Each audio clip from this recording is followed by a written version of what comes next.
Hello. Hey, Belmont. Uh, Tonight, you know what? Tonight's going to be crazy. It has nothing to do with modding. In fact, it has more to do with streaming than anything. So it might be a good stream to hang out if you're interested in maybe a skill that you could use if you're a streamer or you want to stream in the future, or if you are just interested in IT, general IT stuff, because I've been learning a lot about this. And if you've been following my last couple of streams, actually for ever since I tried doing this crazy active USB cable to get some capture cards hooked up from one side of my room and connected to the other computer, maybe I have a solution, but I don't know. This is more of an experiment than anything. Hello, Furry Slayer. Uh, uh, your name just makes me, yeah, makes me laugh. I have nothing against furries, just the name is funny. I think about streaming all the time, and then I get high and play my Mister. Ah, yes. Okay, well, see, this is the thing about IT is, unless you're in in the field and doing it all the time, and you're interested in IT, it's sort of like you learn little skills here and there, and then you can apply them later on. So, uh, yeah. So, I guess I'll give people a couple of minutes. I guess I can kind of start. I kind of blew everything up. My whole stream setup. I was hoping to. Actually, where's my phone? I was hoping to. You know what? I have a thing. So I want to talk, I guess, quickly about NDI, which you may or may not know about, and I didn't really know about it. And I guess it was a thing a couple of years ago. There are a bunch of videos where, like, Epos Fox and a couple of other stream people, I think even like Harris Heller, that stream guy, talked about it, and then it kind of like I haven't really heard about it that much. But it seems really awesome. And yeah, so actually let's pull up, let's see. I don't want to like give a whole thing about it, but I guess it's important to understand kind of what it is. There's this like white paper. Let me see. These are like claims from this organization. So let me pull it up. It seems kind of like not a Ponzi scheme, but like it's free. That's the thing. It's like it's not open source, but it's royalty free. Hey, thanks for becoming a member, Belmont. All right, so let me show this. So, oh wow, this is really not at all what I wanted. I gotta Google just NDI white paper.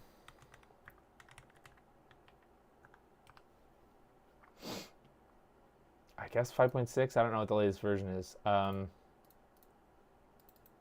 Okay, so I guess I'll start with some background. This is my basically this is my world kind. I mean, I have other things to do, but this is my bedroom. If you didn't know, my bed is over here, and it's my room is constantly a mess. So I really, when I stream, or even back when I was making videos, this is like the only shot that people see, right? It's just, I had a better I put my better camera up here, but now it's just a webcam because I use my better camera, which is above my bench. Use this camera for taking nicer, just video of whatever I'm working on. So this camera doesn't really matter. It's just, me talking to you guys. So I just use a Logitech webcam. But really, everything that I do is over here for the most part. So that would include, there's just a stack. This is all my capture.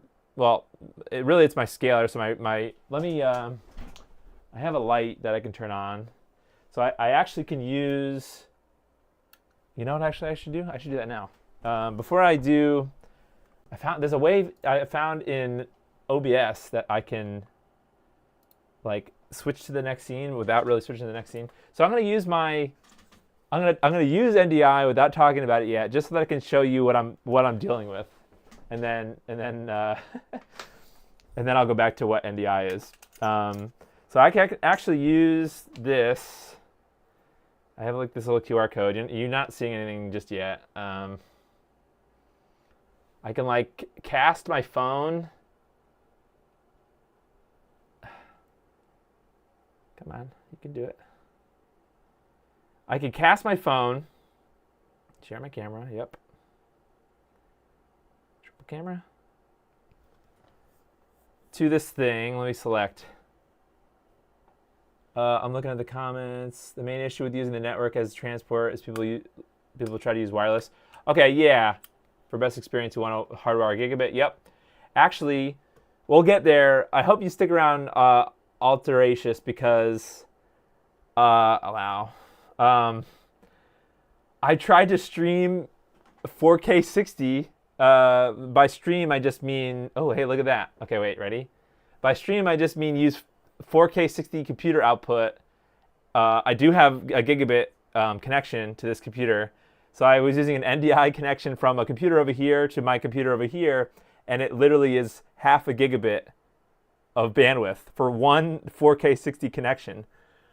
So now I'm just thinking, like, do I need 2.5 gig or something? That's probably the easiest to update. Well, we'll get there. I think this is really exciting thing. So the only downside I found with NDI and teleport is the amount of bandwidth. Absolutely, and which is, that's kind of a testament to how high quality the output is. So it's not uncompressed. There is an algorithm. So let me just show you. I have this. Let me switch to this. This is my phone. There's going to be a little lag. I'm sorry. This is my bed. This is what I was talking about. This is sort of my my stuff, right? This is like, obviously I have my RetroSync 4K. I don't like this. It's a matrix switch. I originally wanted this to be, like, I know it's not HDMI 2.1. Nothing I have is HDMI 2.1. Okay, I have an LG C2 OLED over here that can take a HDMI 2.1 signal, but none of my HDMI stuff is. I do have a PS5, so that would be the only thing that I would possibly have that could output HDMI 2.1. But so right now everything is, including the RetroSync 4K, is only 2.0. And I'm sorry, I can't really see the comments at the moment. But so this is what I'm dealing with. I have multiple other HDMI splitters. I found for some reason, so this is a matrix switch, and what that means is I could take 6 different 4K 60, so really it would be HDMI 2.0 devices, and I can choose. It's sort of like an Extron. I do have an Extron. Get this thing out of here. I do have an Extron Crosspoint that is a matrix for component video. So basically, you can take a bunch of different component video inputs and then output those inputs to any number of outputs, up to 8, at least for this one. So this is kind of the same thing, except for it's 6 inputs and 2 outputs. So I can take any of those 6 inputs and output them to either of these 2 outputs. But the RetroSync 4K is finicky, and it does not like this device, other than I can use it to, so this one cable is going out to the TV. So this is the only cable I have that goes out to my my LG OLED, but all the other cables kind of terminate here. So this my RetroSync 4K goes into this HDMI 2.0 splitter. I really like this device. It seems really stable, and it's the only way yet so far that I've got to split the RetroSync 4K. One end is going with this really tiny. I didn't know that HDMI 2.0 cables could be this tiny, but I guess the distance is only like a foot or something, so it doesn't really matter. But the second cable, so that's the first output that gets split. The second output I have is this guy, which you can see it wiggling here. So I'm sorry the mess. This is just my life, guys.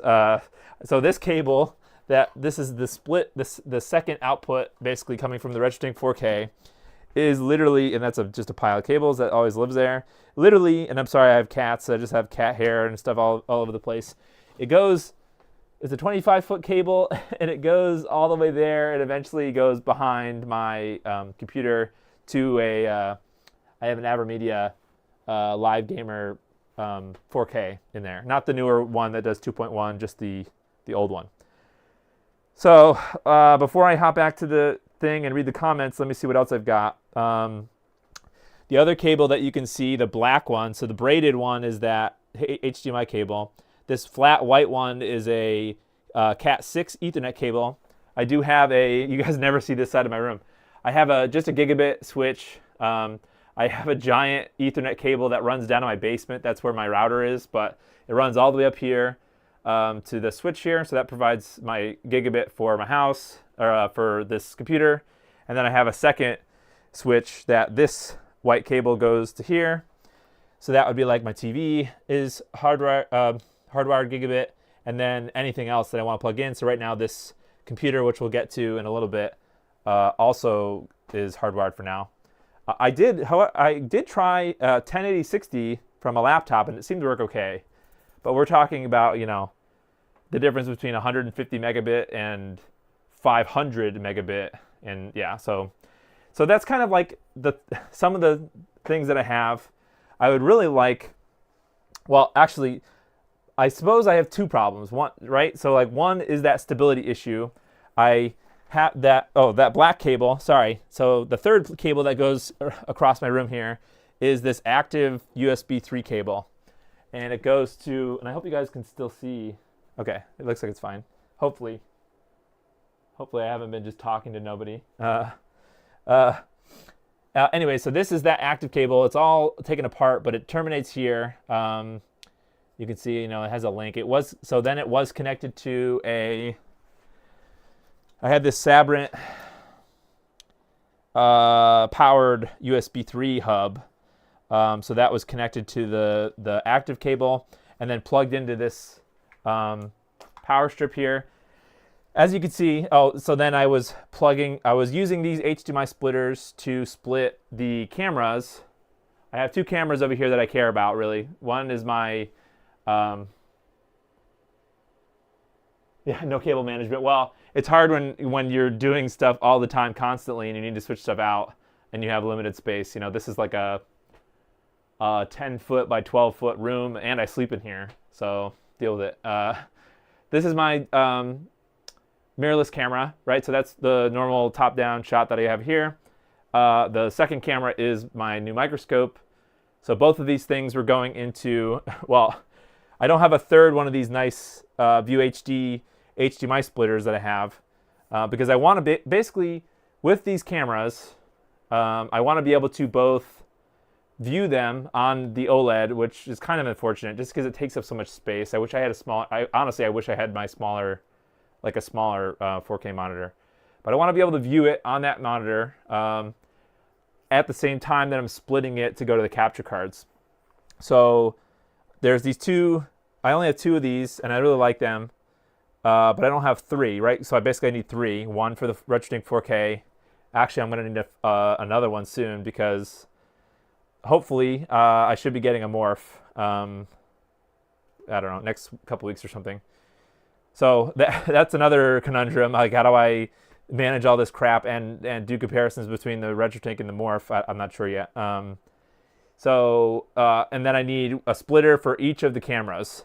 The problem with that is, as you can see here, I'm running out of room with this. This is already a huge, HDMI power strip, right? I mean, it's got like, I don't know, 12, 14 something connections, and it's just constantly filled up with just stuff. So I would like to consolidate this to a better matrix switch that actually works with the RetroTink, but instead of being like a 6x6 or 6x2, it would be like a 4x4. So that way I can replace both of these splitters and this switch with just a single matrix switch that can split basically anything that I put into it to any of the capture devices. Now, like I said, I was just splitting. I've got a handful of these, not like external. So I do have the AverMedia.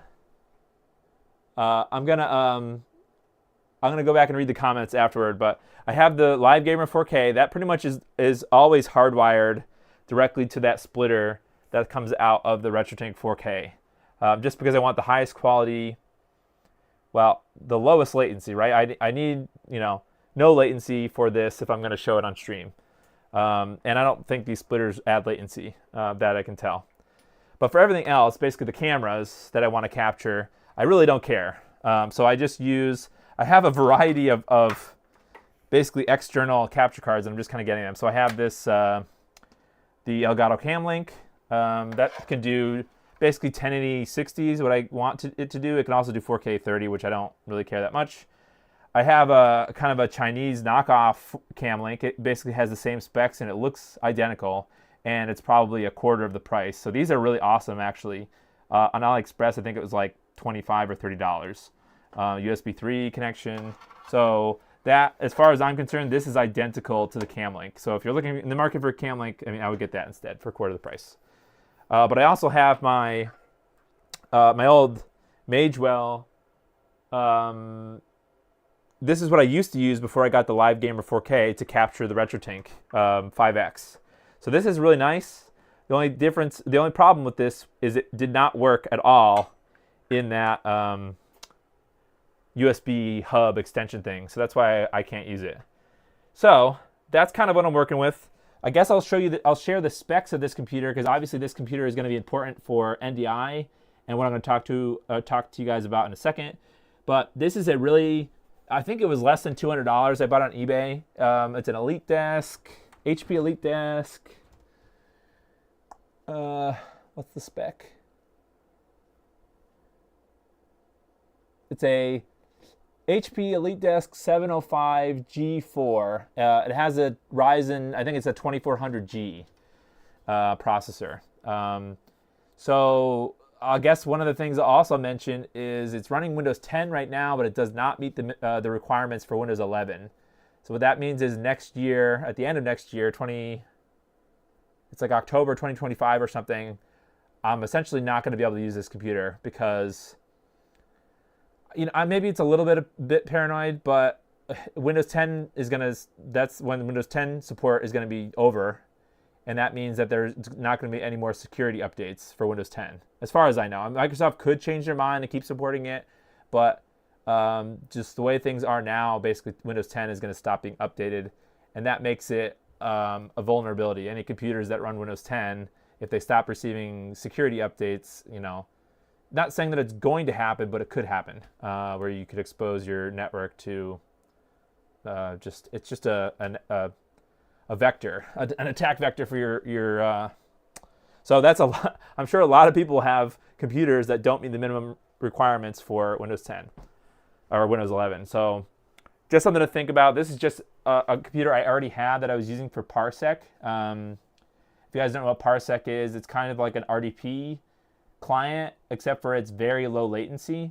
And a lot of people use it for gaming. So like I could use this it's essentially kind of it's a fat client, right? It's a fat computer, but you can use it kind of like a thin client to use a more powerful gaming computer on a different TV. So like my son uses it a lot on our living room computer, our living room TV, to just basically stream the games from his gaming computer just in a different room. So I already had this computer, just kind of using it for the experiment, but it does have a bunch of USB 3 ports, right? So right now I have a webcam connected to it.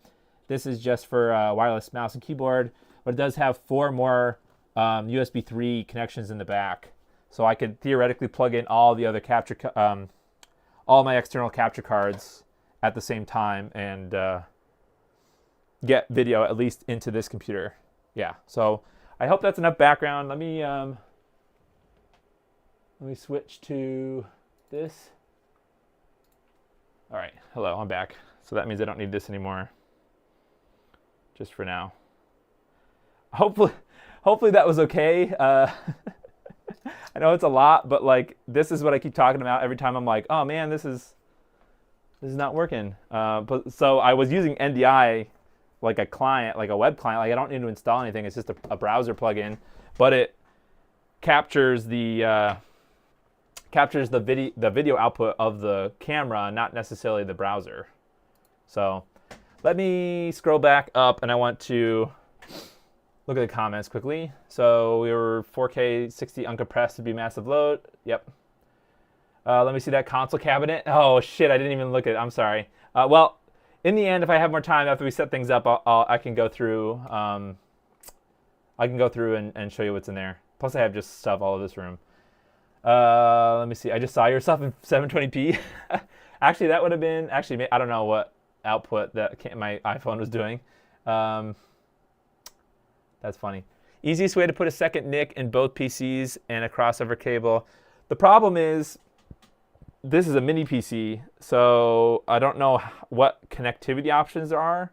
I never really even thought about it. Well, I think about it because now I'm like, there's a lot I could do. If I had a second computer, which is kind of crazy to think, oh, I could do so much if I had a second computer, but I'll tell you a story about what I was trying to do. So I have a Ryzen 5900X, not the highest end of the last gen Ryzen, but and a middle of the road not graphics card. I have a GTX 1070, if that tells you where my computer gaming age is, I guess.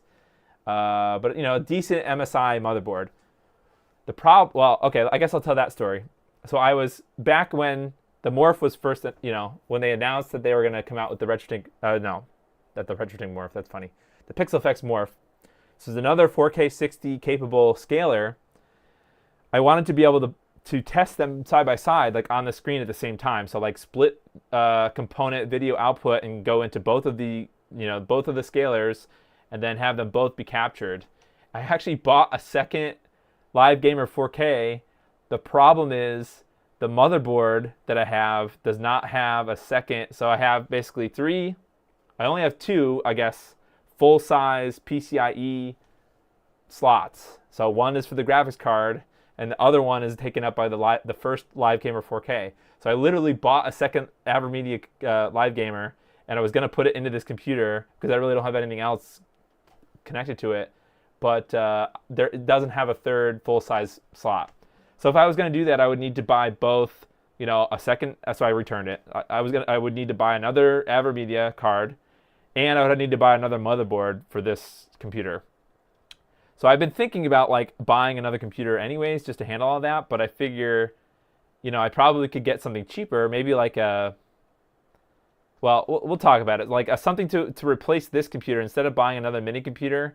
Like what kind of a budget system, a new platform, one that would support Windows 11, that could also support, modern, like basically two Live Gamer 4K capture cards and maybe other, internal. I do have another Elgato HD60 or something, which is like a generic like 1080-60 capture card. So, all right, sorry, let's get back to the comments here. I'm working down. I'm sure you guys have some comments.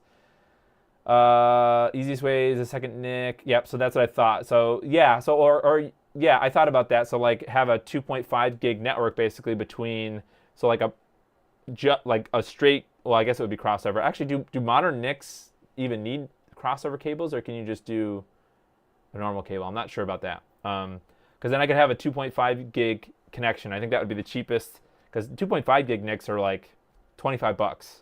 This computer doesn't have one, but I could easily add it because it doesn't take up a full-size slot. It's just a 1X or something slot. So I could easily add that and then have a mini network just between these computers if I was going to do NDI. We'll talk about that in a second. Maybe use LAN or wired. All right, let's see. All the while those cables weren't visible on the main camera. Yeah, they're strategically outside of view. That's funny. Maybe you set it up. Yeah, you get it, Vincent. I only show one thing. It's hard to keep that much stuff perfect. Yeah, especially when just, I'm constantly pulling consoles out or messing with different things and different connectors, and I can't possibly have everything connected that I want to at the same time. Nice speakers. Yeah, they're nice. I got them on sale, and I've been kind of demoing them. I don't know. I've wanted nice speakers, and these ones are giant. They're 9 inches wide and a foot deep, so they literally would not fit on my desk where I have my smaller clip speakers. They look like they have heavy bass. Yeah, it's nice for the RP600M, the first version, because there's a Mach 2 or version 2 or something is newer, and apparently the sound is different or something between them two. It's more from time. power extender thing looks like a fire hazard. Power extender thing. Oh, yeah, no, they're not. I mean, those cables, I think you're talking about the short little power extension things. Those are nice. It's basically like a power squid, if you guys know what that means. Although it's a detachable power squid. It's really thick cable, and it's only about a foot long. And really, they're only going into wall warts. Yeah, you're right. It might be, but just I would not have enough space. Yeah, you're right. No, it's probably a fire hazard for sure. Uh, just turn it off when you're not using it. Yeah, I should have a smart plug for that. I have one for the lights that I can turn the lights on and off. Um, so like I can turn both of my bench lights on and off from my Stream Deck because it goes through my Home Assistant server. Um, I'm using the same capture card to capture most footage of my gameplay, trying to make some reference RGB capturing quality. Are you talking about the Live Gamer 4K? Yeah, yeah. Actually, capturing it locally is going to give you the best quality for like, let's say you wanted to pixel peep and you wanted to like make it bigger. Like, basically, my stream, the quality of 4K 60, like the RetroSync 4K output or the morph eventually. Whatever you're going to see on my stream is going to be suboptimal, even though I stream at 4K 60 and relatively high bitrate, but it's still only 40 megabit, right? I do have gigabit internet, but I don't think YouTube allows more than like 50 something. Maybe I should just max it out, but I don't know if your guys' home internet would probably scream at me if I crank it up. I know, Belmont. Oh, we'll get there. Sorry, run Linux on it. That's true. The only problem is, well, you know what? Let's I guess we'll talk about NDI. I really wanted to get through all the comments. Windows 11 can be installed if you bypass. I don't know. Is that actually going to be like running it without any like vulnerabilities? I'm kind of unsure about that. I'll never upgrade. I have trust issues after upgrading to Vista. I mean, man, I had no problem with Vista because I had a good computer at the time. So I don't know. Thanks, Windows. I like those little HP. I mean, they're pretty good. They do make newer ones. Like there's I think the oldest Intel platform that is going to support Windows 11, if you're curious, is the 8th gen Intel. So like an 8700. There is one of these HP Elite Desk models that has the 8700. I don't know what I guess you'd have to go to Ryzen 3000 on the HP Elite Desk to support Windows 11. USB NIC. Oh, I didn't even think about that. Huh. Well, does that support? Well, I do. There is I think. Well, it's not a Thunderbolt. There is a USB-C Type C connector in the front. I wonder if I could get 2.5 gig. What is the max that USB Type A will support? I'm not sure. Letting the pop out. Okay, I don't think can use 2 AverMedias. Really? That sucks. I hope I can use 2 AverMedia cards. Because, well, they do have the external one now for the HDMI 2.1, so maybe I can mix and match those. I mean, I just need HDMI 2.0 spec for these upscalers. Off topic, are you getting the more 4K? Yeah, Obi-Wan, Dan should be sending me one. I don't know if he's going to send me one like ASAP, but I did reach out to him when Rain in my Discord mentioned that people are starting to get shipping notices for people that pre-ordered the Morph.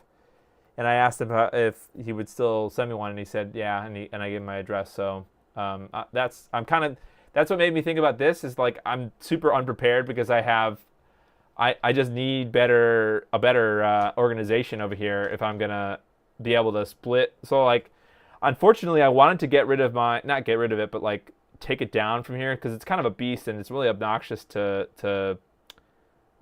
like if something happens to the Extron, like if a cord comes unplugged or something, it's really annoying to turn the whole thing around because it's connected to 5 or 6 different HD Retrovision cables at any time.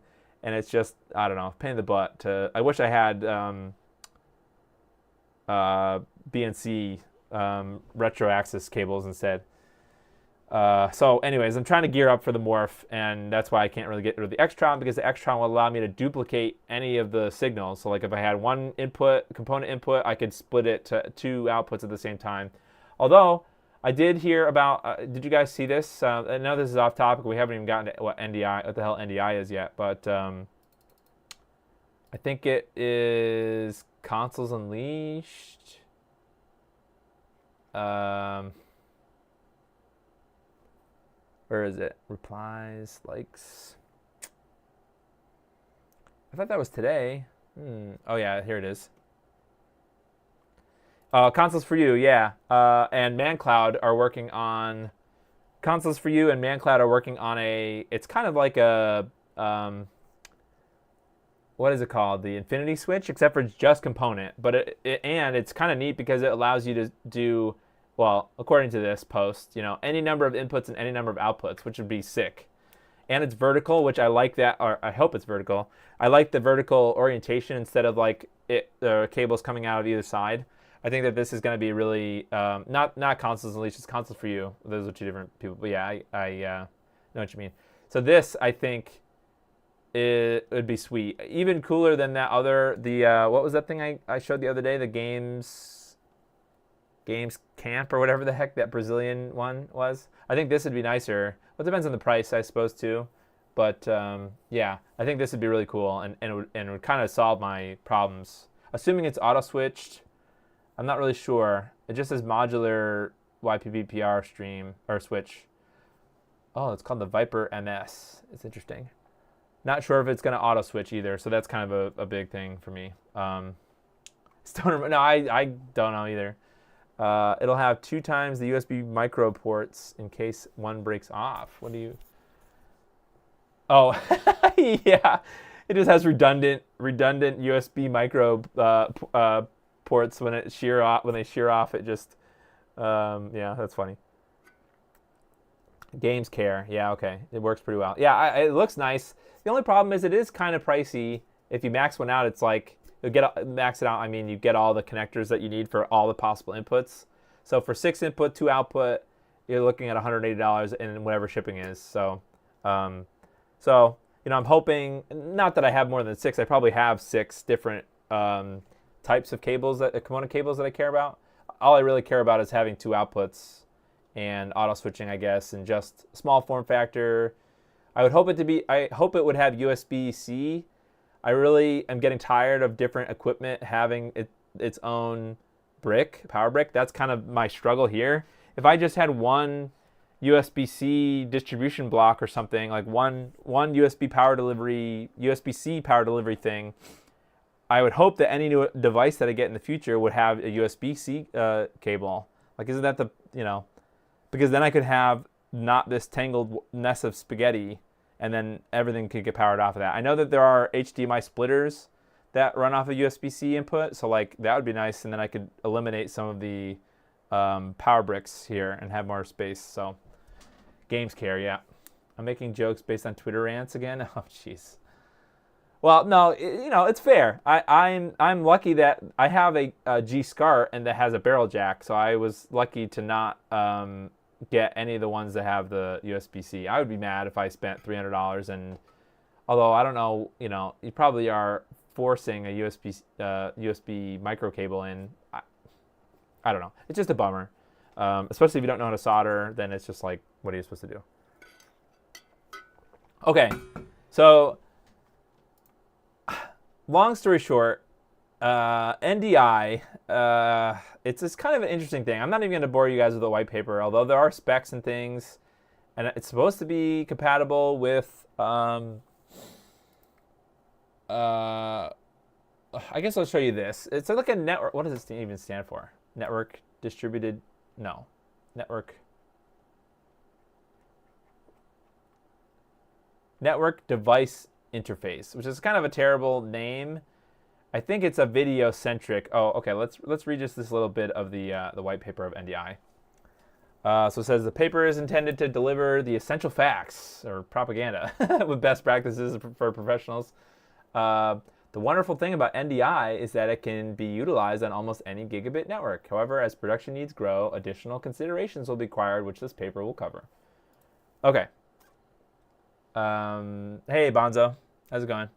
My Life in Gaming went over a really good splitter that has HDMI. Ooh, okay. I'll have to look into that because, even if they cost a lot, just the space savings alone is worth it, I think. I would love to have a switch, too. If I could find an HDMI, it doesn't even need to be 2.1. If it's just 2.0 and it's just very reliable, if I could get a switcher, like a 4 input, 1 output switch, that would be great too.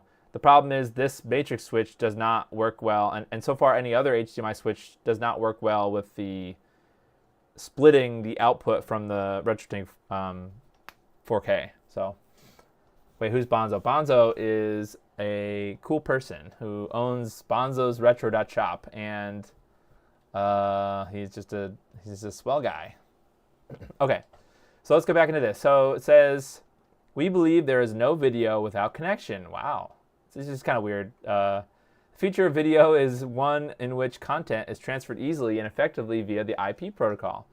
And this global network will largely supplant current industry-specific connection formats like HDMI, SDI. SDI is more of like a it's a different connector, and I actually think it might be BNC. It's a different connector, but it kind of takes HDMI data. I think it's a serial-based connection, but it's more for like if you're working on a set, like a production environment where you have you need a really robust cable that's not HDMI, and you want to split the connection and transfer it. SDI can go a lot further distance than HDMI can, so it's more of like a professional connection. So that's probably why you may have never heard of it. Bruh, he sounds cool. Recognize. Fellow retro nerd. Yeah, nice. Okay. NDI is removing the limits to video connectivity by allowing multimedia systems to identify and communicate with one another over IP and to encode, transmit, and receive many streams of high quality, low latency, frame accurate video and audio. Frame accurate should have an asterisk over it. Although I don't know if that means like frame accurate as in it is capable of delivering all the frames or near low latency. It's unclear what frame accurate means because, or that I guess it could also mean like low artifacting. I don't know. I'm not sure, but that's we'll see. We'll do the lowest latency mode, and it's not no latency. So, and it's not like they claim in a little bit in this white paper that it's like one field, which I think field is half a frame. Right, because a field used to be, if you're interlaced, a field would be every frame, every other frame of an interlaced signal, I think. So it's either a frame or 2 frames, something like that. But that's not, it's not that. It's more than that, I think, because you could feel more than that. And exchange metadata in real time. Okay, fine. NDI operates bidirectionally over a standard GigE network with many streams on a shared connection. Its encoding algorithm is resolution and frame rate independent, supporting 4K resolutions and beyond, along with unlimited floating point audio channels and custom metadata. NDI enables transitioning to an incredibly versatile IP video pipeline without negating existing investments in SDI and HDMI cameras and infrastructure, or costly new high-speed network infrastructures. Okay. So long story short, is essentially a way to transmit video over Ethernet.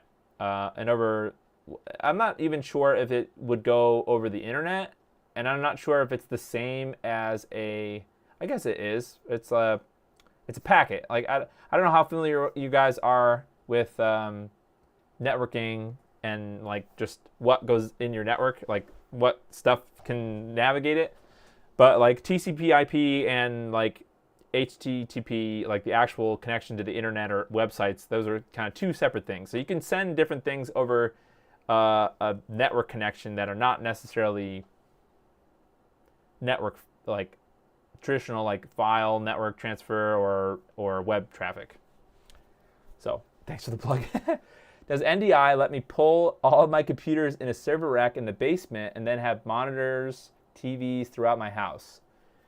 So according to Lon Seidman, there are hardware devices that will kind of allow you to like plug a thing. Like maybe we'll talk about how I'm using it, and then maybe we could talk about options, because I think that's possible, although it's very expensive. The things that Lon Simon showed me are like $500 a piece. They're like hardware devices. You connect an HDMI cable into it, and then you connect an Ethernet cable to your network, which is different than. So I guess let me kind of explain, or try to explain, that somebody today left a comment about there are other alternatives to this. So this person, Expander, wrote, there's two companies, Just Add Power and Savant, that have these network-based video distribution technologies. And there's also like HD over, or HD base T, and HD over fiber, or some HD over or AV over IP or something. There's a lot of different technologies actually. However, I don't think that they are the same as what NDI claims to do, because it's kind of like an end-to-end thing. So you would need one Ethernet cable dedicated, so you'd have a transmitter on one end, and you'd have a receiver on the other end. So you would kind of like convert an HDMI cable into Ethernet, and then you would translate it back from the Ethernet cable to the HDMI cable with no break in between, right? So I don't think you can put those types of Ethernet connections through an Ethernet switch. It doesn't work that way. I think that you would, and then there's also this balance, which are pretty inexpensive. So if you're looking for just 1080p, like I guess, which is kind of what I am looking for, and you don't necessarily mind having just a straight, so you'd have to have a straight shot from like the transmitter to the receiver. You can't go through any other networking gear. There are these they're called balance. I'd never heard this word before. They're relatively inexpensive. I mean, some of them are kind of expensive, but there are some that are, less than $30. Basically, it takes an HDMI signal in and then converts it to Cat 5e or 6 or 7 or whatever, and then you have a receiver on the other end, and then so you could go longer distances with that. And this one at least is 50 meters. There might be other ones. Like there's a nice O-Ray 4K 30, which would be only 1080 60. Up to 230 feet. So if you did have, like, let's say you had a network, or like a rack of video gear, and like if you had a Ultra HDMI Blu-ray player or something, or like a Plex, or some kind of maybe like an NVIDIA Shield or something, but you didn't want them next to your TV, like if you were fancy schmancy and you wanted a network rack or something like around the corner or below you or something, you could get these things and kind of have a point-to-point HDMI connection for relatively inexpensive. Just the cost of HDMI cables and these transmitter, or an Ethernet cable run, which is pretty cheap for the most part, and these balance, these transmitters and receivers. However, I don't think this will go through any networking equipment. Expander here just mentioned Just Add Power as a brand name. Let me just say that anytime that you can't immediately find the price of something, it's very expensive, like extremely expensive. So I was looking at this website, right? So they have the best of the best system that they have is this Max Color series, which can transmit 4K 60. So it's not HDMI 2.1, but it's HDMI 2.0, and it supports HDR and all the fancy schmancy, Dolby Vision and HDR10. You need both a transmitter and a receiver. So this is the most basic one is this MCTX1, right? So I tried to just search that. I just searched, and anytime you cannot see, here's one from HD TV Supply, $1,200 for just the transmitter. You need both. You need a transmitter and a receiver. So you're talking thousands of dollars for this setup, and it's just HDMI 2.0. Granted, this is probably it's probably extremely low latency. So if you are concerned, like let's say you're trying to, for whatever reason, you wanted to game, let's say you had a PlayStation on the other side of the room, like 200 feet away or 300 feet away, your PlayStation is over there, and somehow your controller is still connected to it. And your TV was next to you, and your PlayStation is halfway across the world in the other room. This probably would be a lot lower latency, although you'd have to test it. This would probably work better than NDI because NDI does have some latency, even if it's fairly minimal. So I believe that NDI is good for my situation because I only really care about these cameras. If there's or like 5 frames of latency, I don't care that much. But for like my registering 4K, I don't think I'd be able to play. I would get annoyed with the latency with NDI if I tried to play like across the room through the NDI. And I'll show you that. Oh, sorry, Furry Slayer. It's kind of late, I know. Have a good night. I was watching a video earlier today. Let me share a link to a product I saw, but ultimately the drawbacks are bad enough I wouldn't use it. Yeah. But there's another option, HDMI with fiber optic cable. Yeah, so again, it would be a point-to-point connection with a fiber cable, and it would probably be relatively expensive. You can find something, Vincent, that's, what I think would be affordable, like it would beat out. So right now, what I'm planning to do for the rest of the night is I would like to do a comparison side by side, at least like, through this camera, split.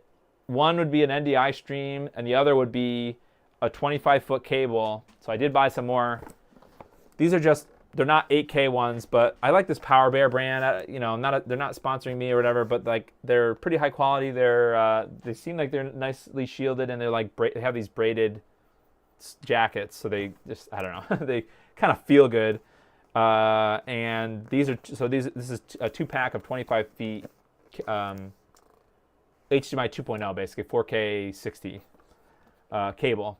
So now I have 3 of these. Although if I don't have to use this, I might return these if the NDI streams appear good.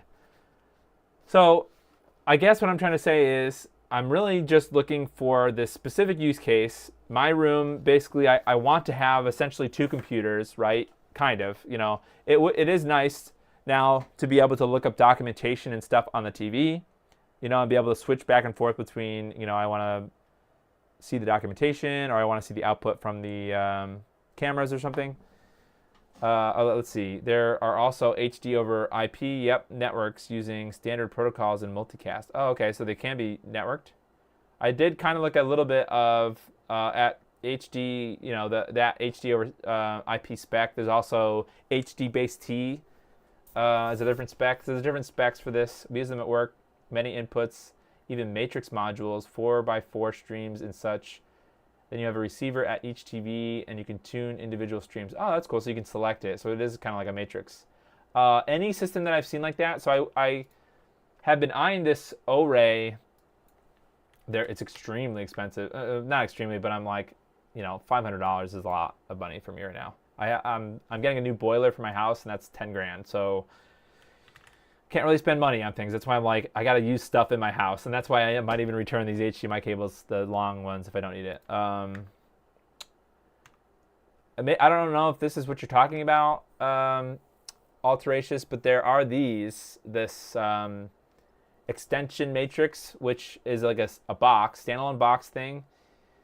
It even has, is it like Ethernet pass-through or something? Or no, that's what the connection is. This is $450, and this is only for 1080p. Oh, it does say 4K 60. Okay, so it's not. So it's HDMI 2.0, and it does say 444, so that's lossless. It could be compressed still, but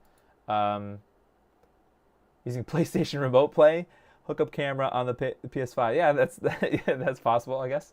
It's not cheap, like $500 a receiver. Yeah, see. So, so the appeal of NDI, if you are a streamer, and I guess we'll transition into what I'm doing. Why do I need 2 computers? Is you can manage stuff. You don't have to buy a super badass computer, right? I don't necessarily need a second gaming computer to run all this, right? I could probably get like I was thinking about like what would be a minimum spec. I probably could get like an Intel like 12100. I would want the one that has integrated video, right? So not the 12100F. So it'd be about $100 for that. And then I want the ability. Although I guess somebody was saying that I can't have 2 Evermedia Live Gamer cards installed in the same system, which I was gonna find out. But I don't have 2 open well, the problem is the 5900X doesn't have an integrated GPU, so I can't even take out my graphics card to test it. Anyway, so I could build a computer, a pretty inexpensive computer, that has 2 full-length PCI slots, because modern CPUs have a ton of PCI lanes, especially if you're not using any of them for the graphics card. 5700G, yeah, but I'd have to sell my 5900, and there's a possibility that I get back into video editing, and so that I have the 5900X is decent. I mean, it's not amazing actually. If I ever upgrade, if somehow somebody dumps a bucket of money on me, I could buy a 4K 60 camera, but then I would probably need to upgrade this computer even more than it is, because it is it is a nice computer, but it's not great at editing 4K video. So I really would want the hardware encoding capabilities of something like an Intel CPU, because it has like QuickSync, has good 4K, not even AV1, but just I bought whatever is X or H.265 is the 4K format or something like that. I bought one for my Unraid server to transcode 4K videos that I've got, and it can, using QuickSync built into the CPU, it can do it like no sweat. So I could have a bunch of HDMI or 4K video transcodes going at the same time, and it wouldn't really bog down that computer. So, newer computer would probably be better for a editing rig. But anyways, for the purposes of this, I don't really need anything crazy if all I'm really doing is, browsing the web, running firmware update utilities, that kind of thing. Possibly like the what is it? What is that? Why am I losing? Not, I'm misremembering. Arduino. That's what it is. So like, the Arduino IDE. I don't need a very very powerful computer. But having a modern platform, even the lower end modern platforms, will handle all those tasks with like low CPU utilization. However, I do notice that with NDI, and I'll show you the task manager, it pumps out, it maxes out, you'll see. This computer is oldish, right? So it has a Ryzen, 2nd gen Ryzen 2400G or something, and it one 4K 60 stream does work. So yeah, I still have those RAM sticks if you need them for another build. Yeah, I'm not sure. I don't know what I'm gonna do. I would, I was thinking about mini PCs, but then I'm like, I want a bunch of connectivity and stuff, so I don't want to be bottled into a mini PC. So YouTube can ingest AV1. Yeah. So I don't know if I don't know if you can stream yet AV1 to YouTube. So that's why I really don't want to upgrade my graphics card. And if anything, I'd probably go with an Intel graphics card because they can support AV1. How about something like the Blackmagic? The problem with the A10 Mini Pros is that those are like $500 also. So for almost the cost of a whole computer, right? So I could probably build a budget computer. I actually just did for my mom. She had an older, the Pentium Anniversary Edition. It's almost 10 years old now, and that also will not support Windows 11. And next year she's gonna need it. So there was a good sale on Intel 12600s, the ones with the integrated graphics. So those are the UHD 770 or whatever. Not amazing for gaming, but fine for browsing the internet, 4K video streaming and YouTube and things. So no sweat, and she's gonna have that computer for a long time. So I didn't mind. For an office computer, you don't necessarily need a 12600, but just so that she can have a bunch of, she's gonna have it for a long time. So who knows? I have a GPU that only has an HDMI port, no other ports like DVI or VGA. I feel so unique having only this kind of GPU. Yeah, I mean, I remember, like, I have actually some, well, yeah. It just reminds me of, like, single port VGA output. I actually went, the first GPU that I had that had HDMI, I think it had multiple HDMI outputs. Do I have it? I think I might have it. I think it's in the closet here somewhere. I'm using some cheap video switch from AV Matrix. It works well. Nice. So anyways, Vincent, about the Blackmagic because that, what is that? Let's see, Blackmagic. There is one advantage to the A10 Mini in that you can, it's kind of would be like you can set up a scene within that device. It's for the Pro version is 450-ish, 460-ish. Although this one is cheaper here on B&H, so I don't know. Mini Pro. Oh, I don't know what the difference between the Mini Pro and the ISO version is. So maybe you're right. It might be cheaper than this, but if you already have some, like I said, if you just have 1080p 60 webcams or like cameras or something that you want to bunch in your streaming setup or something, that really cheap Camlink ripoff is like $30. So if you've got a bunch of those and you have a second computer or something already, you can get one of these mini PCs for about $200. So for less than that, you can do what I'm going to show in a second. So, oh, I can stream. Oh, maybe it's because I don't have AV1 on my 1070. Graphics cards are so insane. I can't justify spending $600 for a mid-range graphics card. It doesn't sit well with me. Although this 1070 was probably $450 when I bought it, but still $600 for whatever it is, the 4070 Ti or whatever the heck. I just can't. It's a lot of money right now for me. Okay, so now let me see if it's awake, because I don't know what's going to happen if I try to switch to it and it's not on yet. So I'm going to get this computer rocking and rolling. Okay, get this crap out of my way here. Okay, so I guess I should explain, in order to use NDI, there's two things that you need. Well, you don't need OBS, but there's an OBS plugin. So there's this actual thing called NDI Tools, and it's a royalty-free plugin thing. It's kind of hard to actually find. You have to NDI probably is cursing themselves that they're not selling this, because it is a really nice piece of software, right? So it's kind of sad, I'm wondering if they're ever gonna make it you have to pay for it. So let me put. I made a new thing.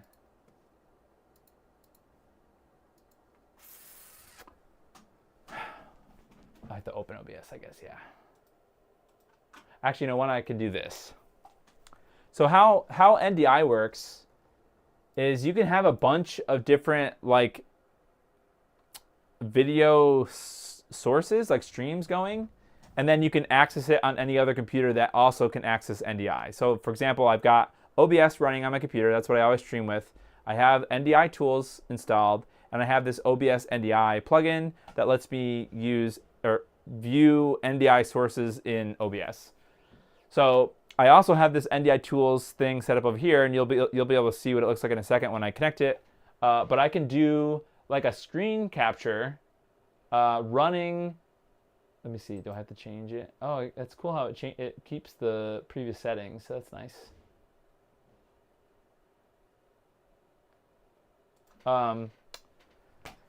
So now the whole screen on that computer is being broadcast as an NDI source.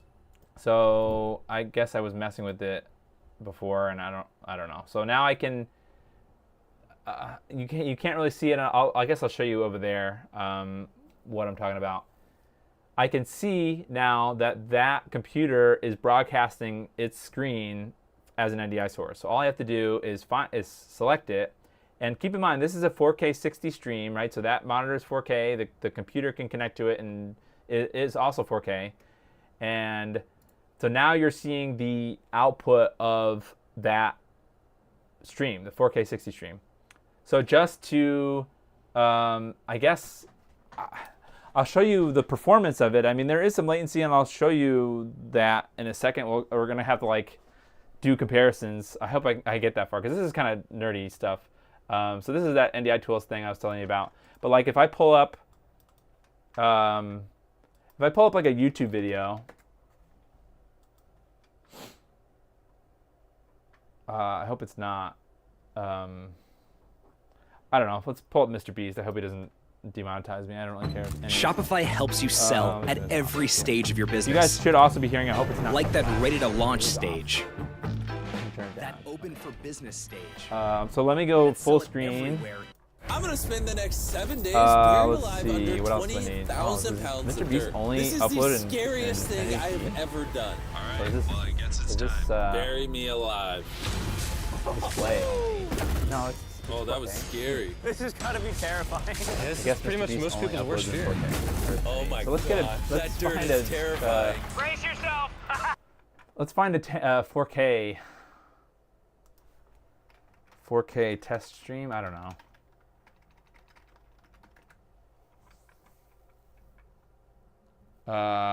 This will probably get me demonetized, but YOLO. Okay, so this is an LG video.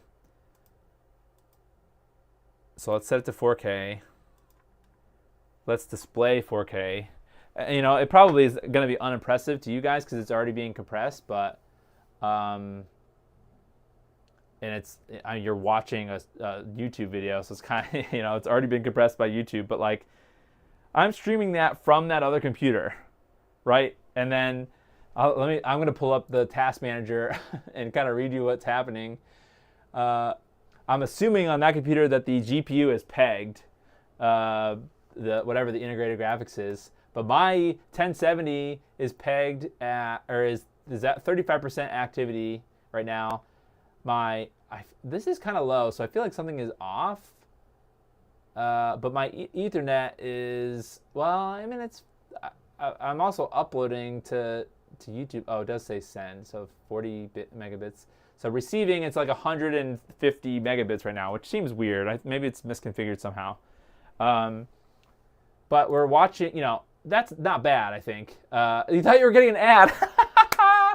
Right? It's pretty convincing. It's not stuttery. It's not, you know, it's not amazing quality, I'm sure. But like if you were watching this on an OLED or something.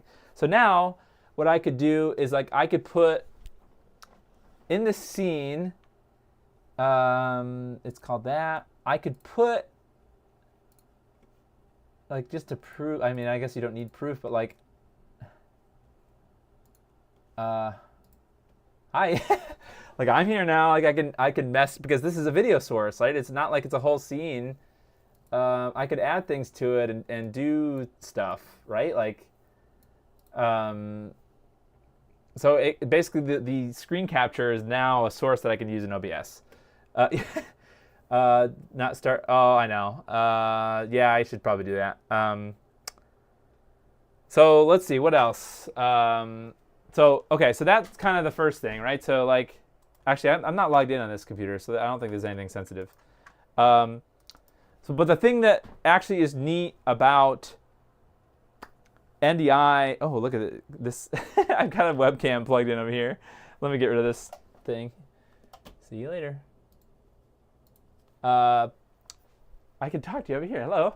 I'm just in a jungle of stuff, and this camera is terrible. It's even worse than the C920. But I can add sources to OBS that can be their own NDI source. So let me add. Actually, let me plug something in. Let me plug in. I guess I'll plug in my overhead camera. So that would be this camera. I have to let me plug it in, but I want to have it go through a switch or the splitter. So I'm going to take the HDMI cable from the camera, and I have to plug it into the camera. That would help. It feels so weird having a webcam on this side of the room. I feel like you guys never watched me over here. All right, so let's turn this on. Okay, so that's this camera here. Then it needs to go to, for right now, it can just go to a capture card. So which capture card do I want to use? I guess I can use the cam link. So I'm going to plug the cam link into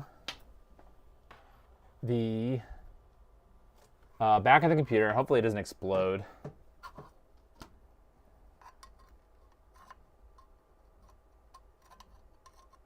Come on.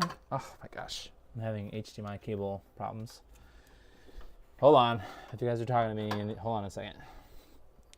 I was gonna be like, I don't know. I don't know why I thought setting some of this stuff up during the stream would be nice, but I probably should have just done it earlier today. Woo, this computer is hot. Okay. All right, so there's the cam link. It's got a link light. Now I can add video source. Add, whoops, not that. Add a video capture device. Okay. And then cam link. Okay, cool. So now, I mean, this what you're just watching. What are you watching? The screen capture, right? But so that's actually not bad. So you're just watching any output that's on this computer right now. But I can go to this video capture device, and then under filters, effects, I can add dedicated NDI output.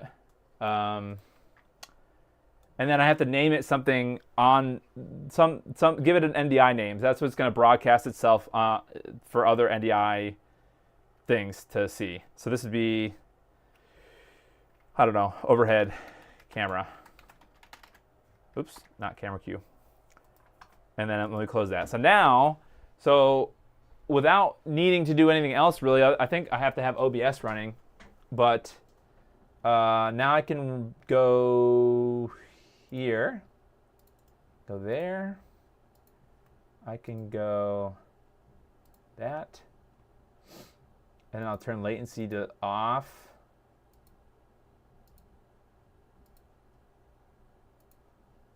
And then transition. So now I'm back at my computer here in this version of OBS. And I can mess around with this stream. This scene, I guess, not stream. What happened? Oh no. This is wrong. Oh wait, I hit the wrong scene, sorry. I want to be this scene. This should be lower than that. You know what else I want to do? I want to have something moving over here to prove that this is still going. So I have a, so I want you guys to yell at me if this stops. I have a thing. I hope it's not dead. And what can I have spin around? How about the Pico Gus? So I have this little turny plate thing. I hope this is working. So just, it's all dusty, I'm sorry. So just to prove that this stream is not frozen, this thing, I'm gonna have that going. I'll let you know if there's any smoke, yeah. Depending on your MOBO, you may need specific slots. I think the thing with 2Ever media cards is they cannot share PCIe lanes. Yeah, that's why I'm kind of, my problem with this computer was they, oh, I see. So maybe, because I know some PCI lanes or some slots on motherboards could be like some are on the chipset and others are on the, why did the cam link not work though? What happened to the cam link? Hello? It's in the scene. Can I reset it? I don't understand what happened to the cam link. Oh no, it wouldn't be cam link anymore. It would be, I want to pull in okay, sorry, I'm just talking to myself right now. I wanted to pull in my C920. Because technically now the cam link, it doesn't exist on this computer anymore. So now, like this is a theoretical, well, I don't know why I would do this, but I guess I could show you something on my bench while I'm talking to you over here. Like, right, I'm like, now I can, be here and something can be spinning in the background and it wouldn't be freezing. Actually, let me, now I can flip this over, rotate it. So this would be more the right perspective, right? So there you go. So that's NDI of this. And I mean, there's a little latency. So now to prove that there is some latency, but it's not egregious, now what I would like to do is put a different capture card in my computer, and then use one of those 25-foot HDMI cables and also capture it there, and then put them side by side so we can see if there's any latency. So that means I want to center this thing because I'm going to do a half and half. I know all my PS2 stuff is out. Sure, we will let you know if that static image freezes. Yeah, well, that's why I'm like, I gotta have something to spin around. I guess I should look and see what kind of. I could have sworn it was more before. Let me check the what's happening here on my. So this is not actually. How do I know what? How do I know what is the output resolution? Oh, okay, 1920. I had to set that. Did this blow up now? I don't necessarily. So I'm still learning NDI stuff. This camera should be outputting 1080/60, but I don't necessarily know how to confirm that in OBS. The other thing too is, you know how there's like two different RGB ranges, right? There's the full and limited thing. For some reason, all of the NDI streams are limited, even though I don't think they should be limited. So I haven't looked into that yet. But this is in the lowest latency mode. Yeah, so rules of NDI: if you have a gigabit switch, you're okay for multiple 1080/60 streams. Oh, okay. Well, I mean, the goal, I would, my goal might be, if the latency is low enough, capture everything on a computer over there, like a cheap computer. Although I guess I could just stream straight from that computer at that point. I don't really necessarily need to use two computers, I guess, if I had another one over there. That's why the cheap mini PC here is a good idea. All right, so let's. Oh man, that's the fans. The fans are kicking in hardcore on this computer here. You guys hear that? It sure is ripping. Because technically, I mean, that other stream, the other NDI stream is still technically going. Although I don't think if anybody's watching it, it's gonna do anything. Actually, you know what would happen? What would happen if I put the 4K 60 stream in this scene in OBS? Okay, so I have bench cam. My computer probably will melt. So this is that 4K 60 stream here. I've got the 1080/60 stream here. I've got my webcam here. Let's see what my so it's only saying that I'm pulling down 240 megabit per second, which I thought that the 4K 60 would be higher, but it's possible that there's some optimizations or something. Let me see. Tools, NDI output. There's really no configuration that I can see, unless there's configuration here. Let's see, frame rate, capture settings, region of interest. What is that? Webcam. Maybe there's some additional stuff that I need to, I don't know. Because that's not through OBS. That's oh, that's why I wasn't. Oh, so maybe the NDI tools screen capture program thing might have some optimizations. I was looking at, so I can actually say to OBS, output whatever the whole scene is. So if I had, basically what I could do is have a scene on this computer for OBS to say, okay, the scene, the things that I want to show on the stream is whatever the output of this computer's OBS is. So basically in that case, I could have a second stream deck over here, and I could manage the things that I want you to see from the bench over there on that computer, but you'd see it over here through NDI. 4K 30 will be okay.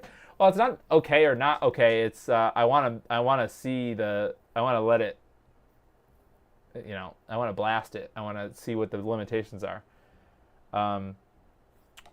So I don't necessarily know how to test that. There is the NDI tools. I might be able to like look at what the NDI. I'm just pulling it up on my screen.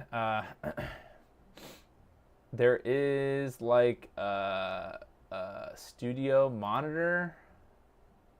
I think studio monitor is a way to view streams. I'm just okay. So I can see settings, overlay. I don't know. PTZ, no. Video. Is there a way to show connection reliability? No. I want to see the detail, the specs of each stream. I don't know how to do that, so I'll have to Google that. All right, so while this is spinning, I guess I'm gonna set up I'm gonna run the 25-foot cable. I'm gonna plug in probably my Magewell. I plug my Magewell into my computer here. Actually, I don't even need to open that. I didn't even need to buy that, I suppose. They just happened to come today. I have an 8K HDMI cable, but 8K cables only go to like 15 feet, but I really need 25 feet. So it's just thicker and more shielded, I think, than the HDMI 2.0 cables. So it's a pretty beefy HDMI cable. So I can run that just out the front here because this is kind of a temporary setup. But I just want to see the differences between the output from NDI. Actually, it's kind of blown out. Let me adjust the ISO. Okay, that might be a little better. Okay. And we still got spinning. So let me plug this into this.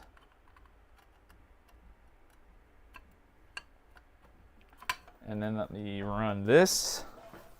Oh, hopefully things don't fly apart. I'm going to plug this into the, where is it? Oh, here it is, Magewell. And then the Magewell goes in my computer. Jeez. This port, sure. Oh, dear gosh. Oh, that's the splitter. The splitter is doing some weird, okay, that's fine. So now I got to pull in the Magewell. If you want to use a phone, you need a good coverage of 5G signal. This can produce low latency at 4K 60. Yeah, I mean, what you were seeing before was me Wi-Fi. I have a Wi-Fi 6 mesh system, and actually the second, which has a Ethernet backbone to the other one, so it's not it's not a wireless backbone, or it has that capability, but I have it set through Ethernet. The second router is right below me, the access point. So it's pretty decent. I mean, maybe there was some jitter. I'll have to go back and look at that part of the VOD, but minor frame drops. Okay. Okay, so let's get rid of this. I don't need this anymore. Now let's pull in capture.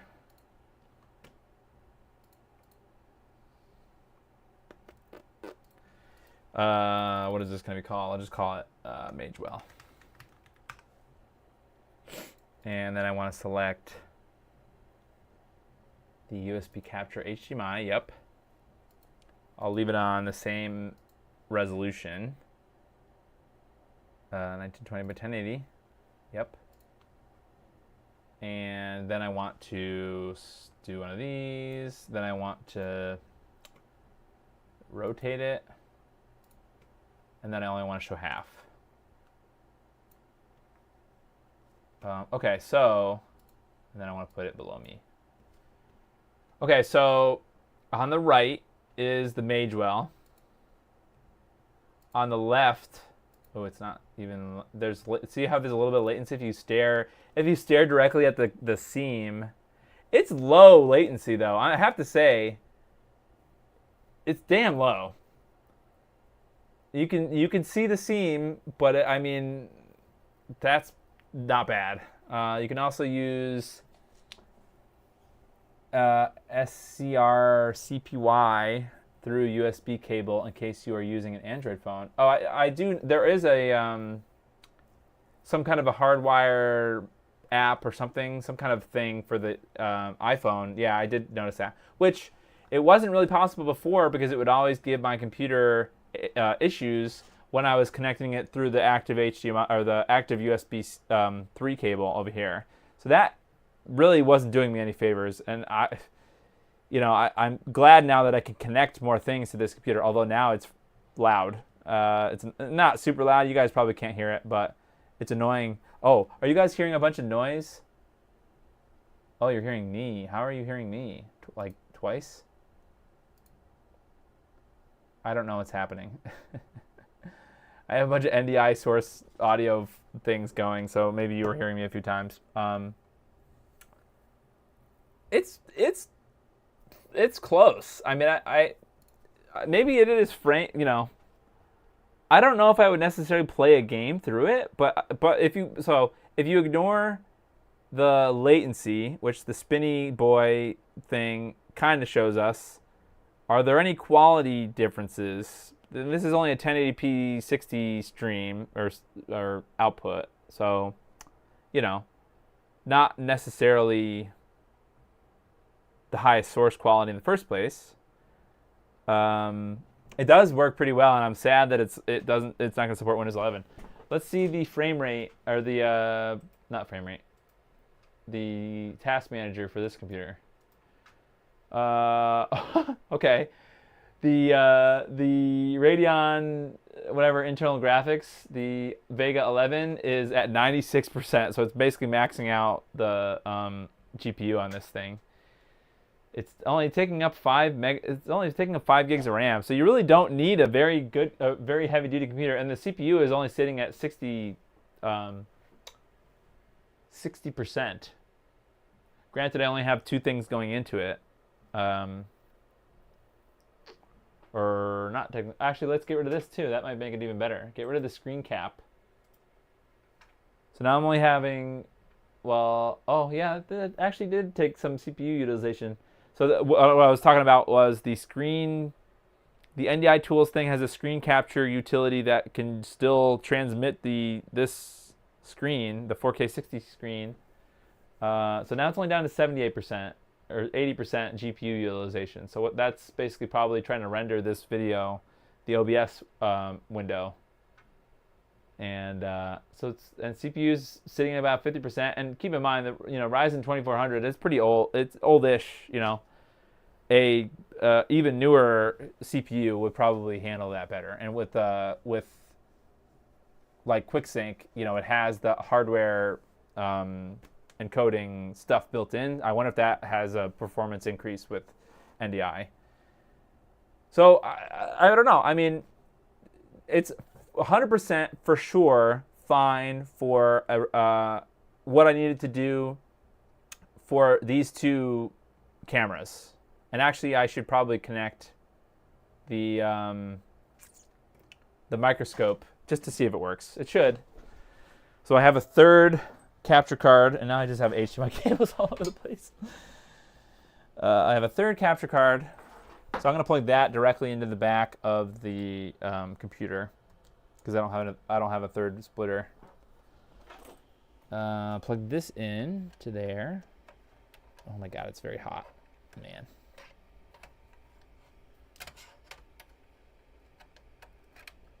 And now let me pull that up and make it an NDI source.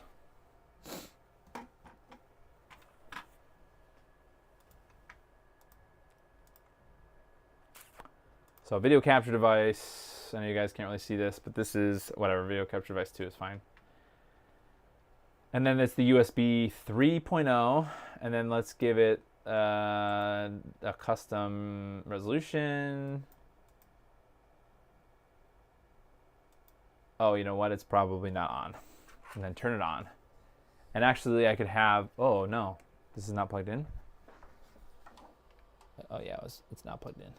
Oh, it is plugged in. Wait, huh? What the hell? Okay, now it's on. Okay. So now we should be receiving. Okay, yeah, there it is. Let me see. Can I get the spinny?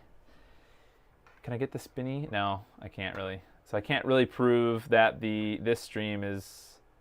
It doesn't really matter. I can't really prove that the microscope is not frozen. But let's go. Wait, I don't understand. Why is it not? Okay.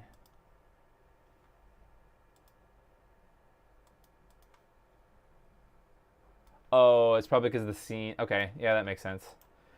Now let's turn the light on. We're gonna zoom in on a. Ugh, never mind. I'm not doing that. Actually, whatever. You find you guys are gonna be subjected to my gross keyboard. No, that's not. I'm not doing that. How about we look at this component over here? Yeah, there we go. And a hair, apparently.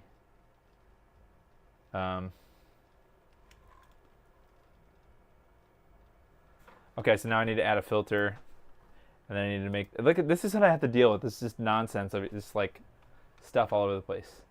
Now it's a first world problem. I get it, but it's just so this is microscope. Okay, so now this. We can look at this little component.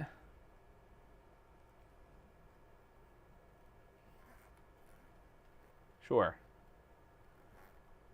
Oh, and it's got a hair all over it, nasty. Let me just clean it off. How's the stream doing? Is it frozen yet? No. Okay, so that's this thing. Now I can go over here and add the microscope as an NDI source.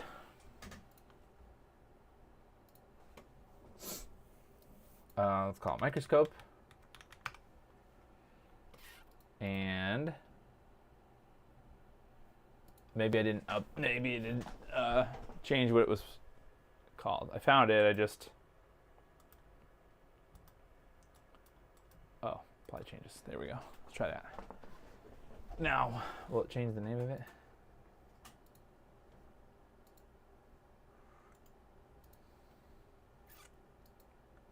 Yes, now it's called microscope. Got it. And then we'll set it to low latency, although it doesn't really matter. See, if I switch it to full, maybe it is better. Full versus limited, I don't know what's happening. So now this is the microscope also. And let's see, what is my network latency now? So I'm still at that 240 megabit. I don't know how it does it. Maybe it can recognize somehow that the streams are. I honestly don't know. It didn't go up. It didn't. I expected it to go up. Although what? Oh wait. So Ethernet is duplex, right? So it can do gigabit in both directions at the same time. So it's really both send and receive are separate, I believe. But we should, what's maxed out gigabit would be 1,000, you know. I mean, that's a theoretical max. It's probably more like 800 or 900, you know, theoretical max. But yeah, I mean, it's fine. I mean, then now let's switch a scene. Because one of the problems is like if I stop using it and then like go to a different scene, sometimes it didn't like that. So now we can go back. Is it this this weird gross scene?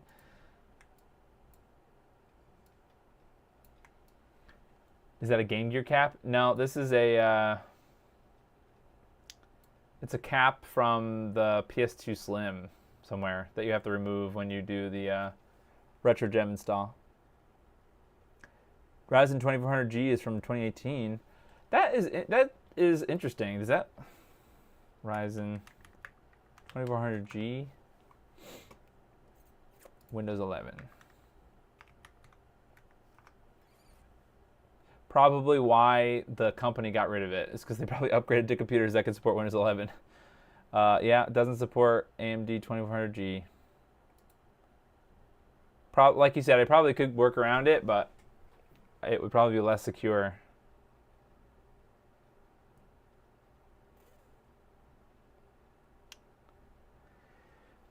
So that's really all I wanted to talk about tonight. I mean, granted, I don't think this is, I'm not doing super hardcore tasks like I normally would on a stream.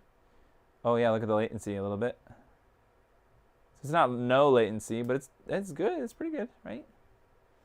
So I'll probably, for the foreseeable future, although my son probably will want this computer back so that he can use Parsec once in a while, but all I have to do really is have OBS open on that computer, and then I could use it for documentation. And so it doesn't need to be, I don't need to manage it really. I can still manage the stream from this computer, but OBS needs to be open to have those NDI sources, I guess, right? And maybe there's a way to just have NDI tools handle it, and I wouldn't even need OBS running. But the thing with that is I could have an entirely different set of scenes on that computer if I wanted to. But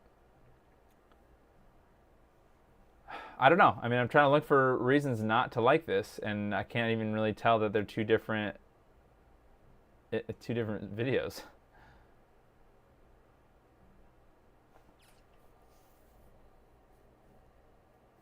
I guess the ultimate budget thing to do. Actually, let's leave this stuff up and we'll go to full screen and we'll come back to that and see if there's chaos. Obviously, the ultimate budget thing would just be to get long HDMI cables. If let's say you're in a basement or something. Let's say you stream from your basement and you want to have, which is my future setup. I want to be able to stream in like a workshop space, like a basement or something. Kind of two kind of separated. Maybe actually it might be like 3 different areas. So right now, let's say I have 2 areas. One being my main computer setup. Let's say if I want to like play games or something, like computer games or whatever. Most of my day I sit here. I connect my work computer here, and I kind of use these 2 these 2 monitors and kind of do that. Then for my actual stream stuff, most of it is over there, right? I'm using the overhead camera and I'm using the microscope. So I need to switch those out, and it's kind of annoying because I need to come over here and use the Stream Deck to switch back and forth. So that's why if I had a second Stream Deck over on that side, I wouldn't even need to come back over here. I could just have it so that I manage everything from over there. I can switch between the microscope or the big camera if I have it. Or I'm also hoping that I can do sometimes I read documentation, like I was doing the PS2 RetroGem install, and I was reading the documentation or I was looking at comments. And, that's kind of a lame stream if you guys can't see what I'm doing over there. But I don't really want to leave because obviously I want the documentation in front of me when I'm doing the mod. But I want you guys to see the documentation too. So I was just kind of thinking of how could I solve that. And this sort of solves that because I could just capture the browser through OBS over there. But I don't need to stream from over there. I could just have it as an NDI source and pick it up over here. I could even add webcams. Basically, some people would say, and it's still, it's within the span that long HDMI cables would work kind of. I think the longest you can kind of get is 25 feet for 1080/60. If it's the longest I've seen for 8K or HDMI 2.1 is about 15 feet, and I don't even know how well that works, other than obviously it's working right now, but for a 1080/60 stream. So yeah, you probably could get away, absolute budget, a bunch of HDMI cables all over your house. not all over your house, but all over your setup. But I don't really want to do that because, like I said, I use this room for other things, and it just looks crummy. Right, I don't mind having one, I guess, but then I've got Ethernet and I've got actually I can get rid of the USB cable because I don't need it now. But then I would have to have one home run HDMI cable for every single thing I want to capture, right? So one for the 4K, one for the morph, one for my camera, one for my microscope.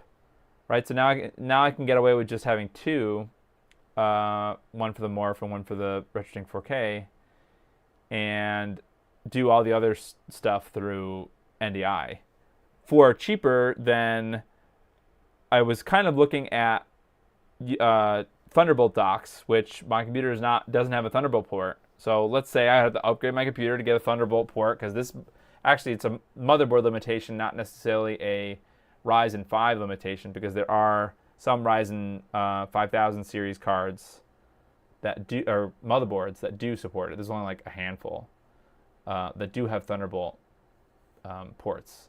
But then you'd have to have, Linus Tech Tips does that. He has those, I don't remember what they're called, but he has these like fiber optic docks. So he has his computer in a rack in the basement. Then he has these docks that he plugs. I think you can plug like a USB mouse. It's kind of like a KVM, but then you can pass through the display port or whatever HDMI port he's using, and then everything runs through a fiber optic cable to a receiver, basically up in whatever room of his house that he wants to use his computer. But that's like those fiber optic cables that he has are like $500 a piece. The docks that he uses are like thousands of dollars a piece, right? So you could have literally just straight up a second computer for that money, for a lot less than that, I think. But why use more cables when NDI will do? No, that's what I'm saying. So if NDI can do the same work that the HDMI cables can do, at least for those two things, I'm still curious. I suppose it doesn't necessarily matter for you guys if you're seeing a 4K stream with a tiny hint of latency, right? So the latency that I'm talking about is, hey, the streams are still up. Is the microscope still working? Oh no. What happened to the microscope? Microscope down. That's weird, huh? Let me turn it off and back on again. That is not going through a splitter. I don't know why that would help, but this is still going. That's bizarre. What I was thinking of doing, right? Like, take the Live Gamer 4K card out of this computer, my main computer, and build a budget computer, like a 12100 or something that has integrated graphics, but it's still decently powerful for just web browsing, because I don't really need it for any gaming. I don't really need it for any video editing or anything. So like a 12100 is probably fine. It has to have an okay motherboard, something that can use, has good connectivity, right? So a bunch of USB 3 cables, potentially Thunderbolt if I get kind of fancy in the future, and at least the number of full-sized PCIe slots, because those AverMedia cards need a full. They don't take up all the. It's like four like PCIe Gen 3 by 4 or something for the card. However, the card, or maybe it's something weird, 6 or 8 or something. It's not. It doesn't take up the connector. Doesn't take up the full size connector, but it does take up more than like a 1x slot, 1x little PCI thing. I don't know what happened to this guy. This thing is weird. Let's turn it off. Turn it back on again. Something happened. That's bizarre. You know what? It's possible that is just a problem with that cheap USB capture thing. Maybe it is a piece of garbage. That is interesting. It's off now. Huh. I can't even since it doesn't reach the spinny thing, I'll have to let me move the spinny thing under the microscope. Oh, that's gonna mess with it. Oh, wait, what happened to it? Ah!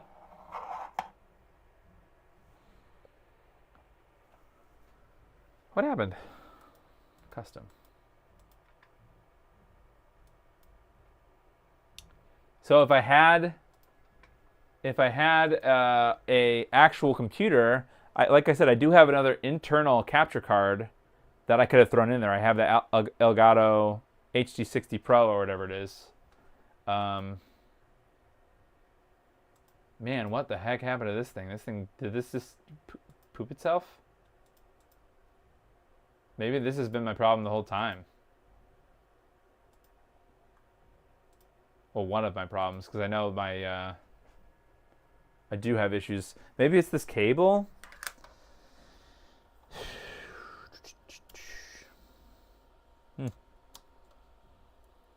That's weird. Maybe could be a problem with the USB ports on that thing.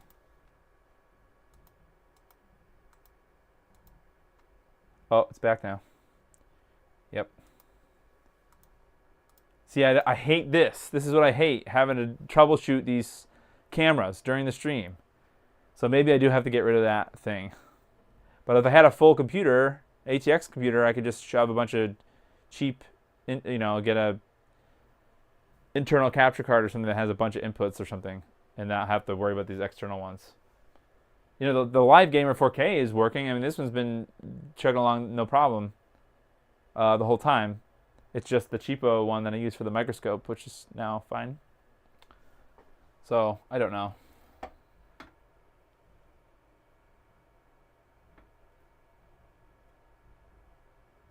I'm trying to see if I can position it so that I can get it next to the spinny thing, but I can't move it over enough. Oh, I can do this though. Oh, there we go. Oh no, the cable. It's not gonna focus on it, but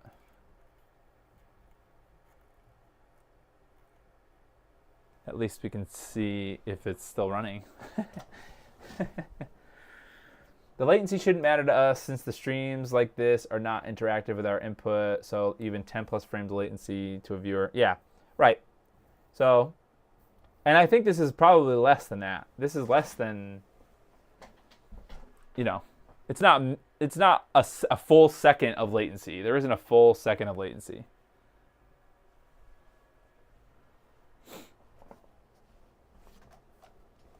I don't think. Anyways, yeah. What's the cheapo one? I got this on AliExpress. Let me look it up.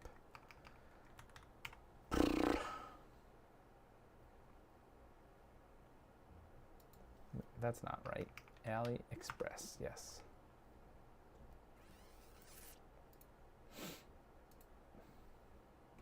Capture? Yeah, there it is. This thing here, it's $12 right now. That's cheaper than I bought than when I originally bought it. So it just needed to support 1080 60. So because that's all the microscope can do, and that's all the right now my camera can only do 1080 60. I can do 4K 30. But I don't really like mixing, because this stream is in 60 FPS. I don't like mixing 30 and 60 FPS, although this webcam is 30 FPS. So that's $12. It's only $10 if you buy 3. If you get 3 of these things, it's $10 a piece. Free shipping. It doesn't get better than that. You could buy 10 of these for the price of one cam link. And the quality is fine. I got a cheap HDMI to USB-C from Amazon for like 20, little silver unit. So there is an older one, and actually these were there were some older streamers. Actually, you know what? No, this can't be it, is it? This is an older one. The older one, I think. Back when the Cam Link first came out. The Cam Link came out. There were these. I don't remember. There was some nickname that people were giving them, but this was the like Cam Link alternative that was only $20 or something. The problem is this older one can only do 1080 30. It can't even do 4K, and it can't do 60 FPS, 1080 60 FPS. So I suppose if you were streaming a game where you never were doing full screen like this. you can get away with 720. I think it probably is capable of 720, 60. And you wanted the FPS, the frequency to match, you can get away with this. And this is like $20. But this is the older one. This $12 one is the upgraded one that could do 1080, 60. So, man, $10. I think I have an Elgato somewhere you can have. If you want to get rid of it, it's up to you. I mean, I would use it for sure, at least with my microscope. So that's up to you. I'm just trying to think, I'm doing my taxes soon, but like I said, I'm buying a boiler, so I'm like all my money is going into that. I really can't. I don't want to spend a lot of extraneous money. But I've been looking at slick deals, just looking for just deals on parts and stuff. So if I see another Intel CPU go on sale that's really affordable, I'll probably pick that up and then look for an affordable motherboard. And I've been 3D printing it's kind of like a test bench, like an ATX computer size test bench thing. But it is very rigid. I mean, I have only this first piece so far, and it's taking a long time to print, but I'm going to 3D print like an open air frame thing. So I don't even really need a case, although, I don't want to damage cards and stuff. But, so I can kind of get away with, I have power supplies that I could use. I have a cheap SSD I could throw in it. It really doesn't need to be that fancy other than be a new, Intel 12 gen or newer.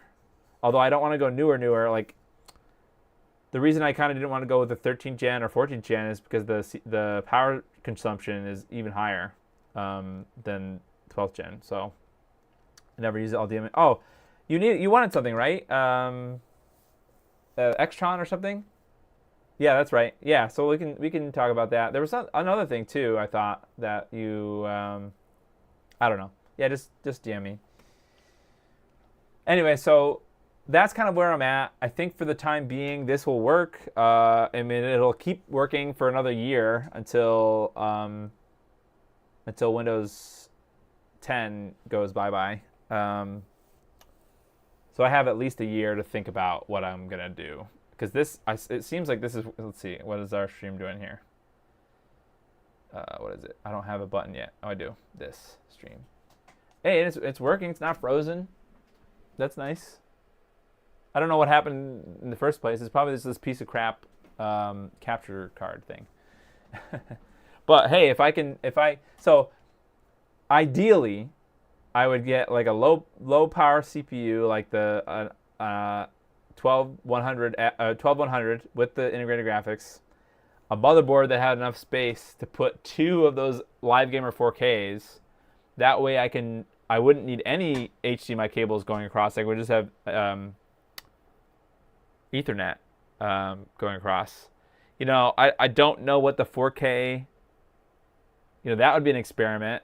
If I had if I had some way to capture 4K 60 video on this computer, compare NDI to HDMI for 4K, because this is only 1080. What you're seeing now is only 1080. But I don't have a way to test that, really, without buying another capture card and another whole computer, really. Got some RAM and an old Intel CPU somewhere. All right. So yeah, I don't know. It'd be cool to have like all of my capturing done over here on a cheapish computer, and then only, if I had to, I could get 2.5 gig Ethernet. Like if the bandwidth is too much for 2 4K streams at the same time. So the other advantage, some people might be thinking, why not just get an HDMI switch and only have one HDMI cable, right? So like I could have any number of 4K, well, let's say 4. Let's say I had 4 4K 60 streams, plug them all into a switch, and then just have the one output from that switch go to the capture card. The problem with that is the advantage of OBS, I guess, The advantage of using OBS is I can put more than one capture device like in the same scene, right? I could do this, right? Oh, it's working. I thought it froze again. Right now I have 4 different things in this scene. Actually, I could pull in another one. I could pull in. Here's the screen capture of that computer. Wait, actually, that might be old, because that's not actually what it's looking at. Well, anyway, so I can pull in these things and kind of move around as I want to, just to do fun stuff like that. I really like the side-by-side comparisons next to each other. So that's the advantage of having each individual camera, basically, or each capture being its own thing. That way I can do whatever I want with it. Yeah, I mean, OBS is 250 megabit. I'm curious. I wonder if there's a way. I don't know. I would think, actually, in the white paper, in the NDI white paper, it tells you how much bandwidth to expect. Oh, if you're curious about if I had any problems setting up NDI and getting the discoverability thing configured, I had to make sure that both this computer and that computer were both on the private network setting and not the public one. And then it worked. Because at first I was having a problem with this computer seeing NDI sources from that computer, but I had to make sure they were both private, and then it worked. There's a spot in this paper here that tells you about bandwidth. Oh, here it is, bandwidth.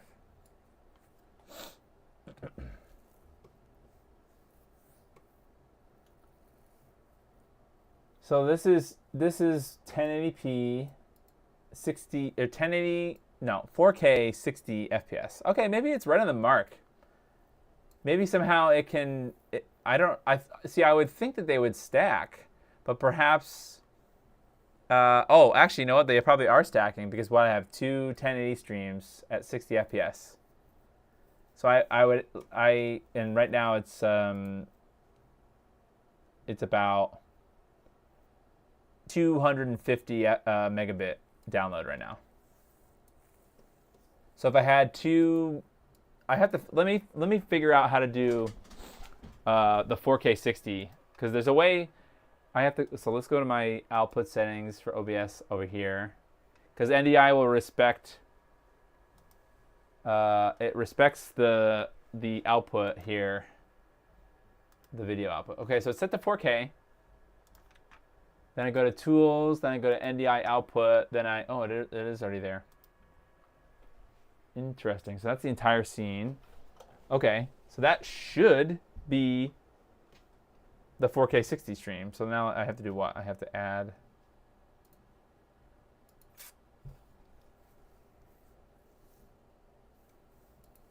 On this crazy thing here.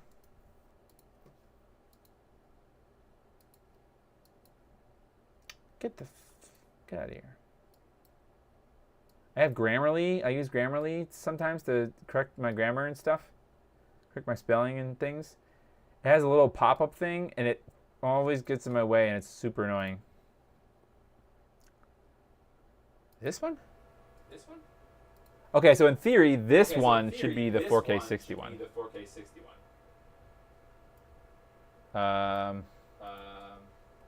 So now I should be using my bandwidth should be nuts. Nutso. Holy.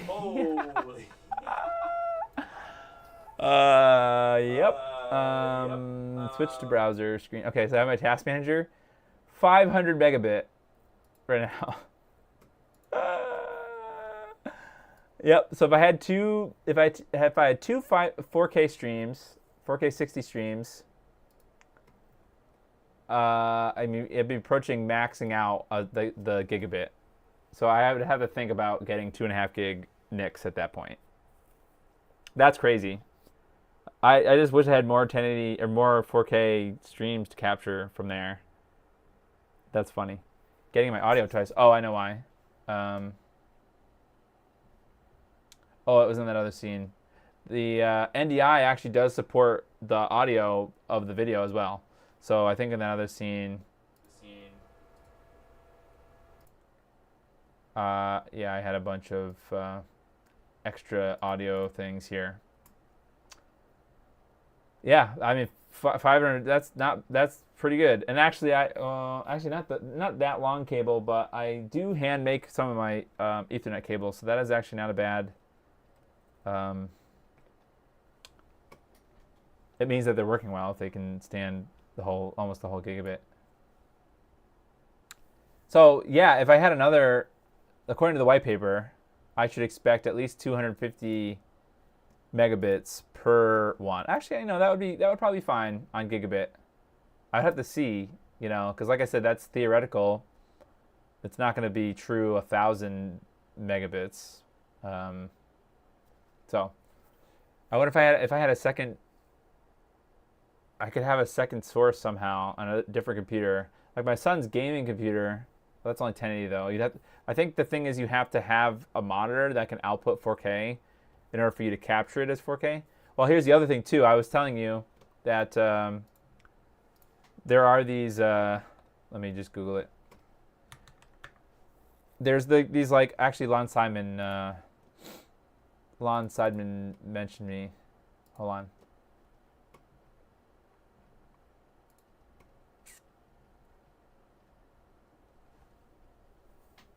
The other day when I was talking about, what was I talking about? Oh, here it is. And I know Bonzo's probably not here anymore, but this is a standalone NDI device. So if you did not want a second computer, but you still wanted to pump something through NDI and be able to access it on your network, somewhere else, anywhere else, really, any other NDI viewer, which could be a computer, could be a TV if you had a computer or some other way to connect to it. This can do, well, I guess it can only do 4K 30. It can do 1080. That's why it's for $400. I'm like, no thanks for 1080 60. When you could get this. You can get a small PC and you can get a small PC and capture device for cheaper than that. So that's kind of egregious in my opinion. But there are these standalone things that you can buy to put NDI scenes on your network, which is kind of cool. And they're pretty low power, right? So it's only 15 watts. So if you didn't want to have a whole computer, that would probably be more than 15 watts. And it has PoE, which is kind of cool. So if you had a PoE network switch and you didn't, you could power this over PoE. You could also use NDI HDX. That's the lower bandwidth one. Yep. Well, I guess the whole point is to get as much, and I'm just going back to test this. Is it still? Oh yeah, it's spinning. I want as much quality as possible. At least up until the point where the quality loss is from YouTube, right? YouTube re-encoding it, and not really on my end. So I want to be able to max out what I send you guys, because it's not as good as the raw video. So like if I recorded raw from the AverMedia Live Gamer, the raw capture from that, because you can use Rec Central, I think it's called, is the AverMedia program that you can actually record, not raw, but like very high bandwidth from the Live Gamer 4K. That's even better than like streaming it or like capturing it in OBS. I don't think even OBS itself can capture true lossless. I think it also does only like 422 or something. I'm the wrong person that knows about that stuff, but I want at least to have it as best as possible without,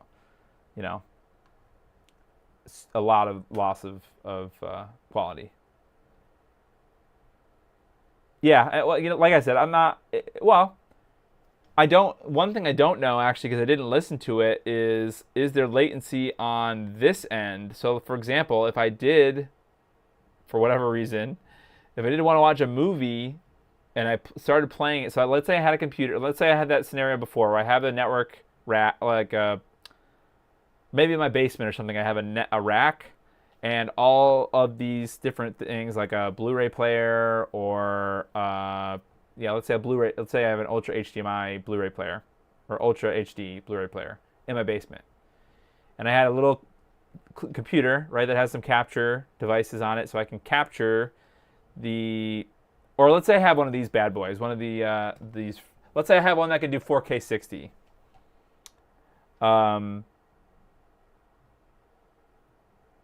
Is there because there is a little bit of latency versus a HDMI cable, but would there be latency when you're watching the video on the TV? So let's say now you have, you're connecting to a TV. Somehow you're able to, make you have an NDI encoder on one end and a receiver on the other end for your TV, and you have some way of, an IR blaster or something, or you can control the Ultra HD Blu-ray player or something. Is there latency in the audio? Because I understand that you probably should not be gaming. You probably shouldn't be playing games through NDI. But for watching videos, like if you really wanted nothing in your living room or next to your television for whatever reason, what is that experience like? Is NDI useful for that? Because that would be, if it's pretty indistinguishable. And it says in the white paper, I know it's the white paper, but it does say it's compression. There's some compression algorithm. I was looking for the browser and it was already up. I don't know what alpha means. There's this alpha. Although this is compressed, right? 422. So is there a 444 version? 420. That's the NDI HX. This is like a lower quality, and it's, I guess it's 420. Is there a 4 there? I guess so. There is there no way to transmit 444? I thought there was.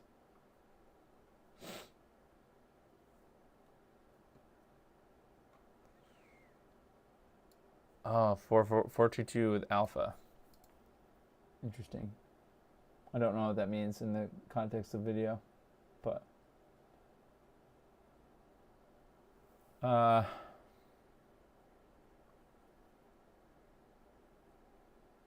latency depends on network traffic. Yeah, I'd see that. Yeah, let's say you had a bunch of switches. Well, yeah, okay. Assuming you could network them all on the same network. Let's say they're on that network rack, and there is an Ethernet cable that connects to the whatever the encoder is and the receiver. I believe the way that Ethernet works, and if you have I don't even think you would need like a there's like layer 2 switches. I don't know, like it's kind of like a router. Like I don't even think. And it's been a long time since I've actually had any classes, but I do have a degree in networking.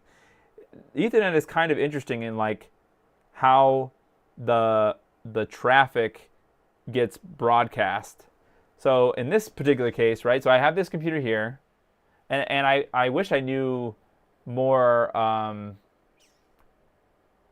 I used to use like Wireshark or stuff. Like you can actually use software to inspect the packets that come through a device. So like you could have the traffic go through Wireshark, right? So you could inspect both incoming and outgoing packets. But